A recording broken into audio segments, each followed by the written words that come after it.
Қалайсыздар? Қалай жағдайларыңыз? Солтүстіктен жалынды сәлем. Айтып жатыр едік қой. Ойбай, күн жеп желеді деп. Вот, мәссаған деді ма? Күн суық бүгін. Бүгін минус 13 градус суық. По ощущениям бір 18 шығар. Бар шығар 18. Күн суық болғанда. Нормально суық қой күнші. Қараңыздар да, мен қардың үстінде жүремде ғырт етеді.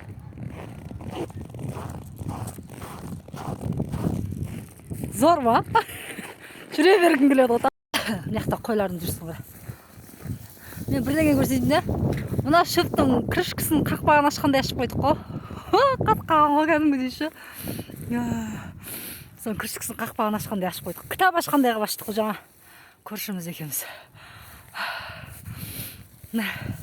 Күн салқын, әжептәуір салқын ше.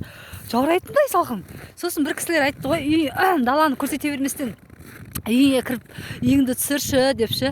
Үйге кіріп үйді түсіретін болсам ше, миларыңыз ашып қалады. Миларыңыз ашып қалғанда бар ма?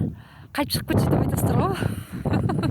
Бес бала жылап, бес бала мама деген кезде бар ма? Қайтып сыртқа шығып кетші, құрсын даланы түсіре берші деп айтасыз. Сол үшін тыныш сіздерге даланы түсіріп жүрген түрім ғой. Күн шығып тұр, бірақ аяз болып тұр. Ойбой болып тұр.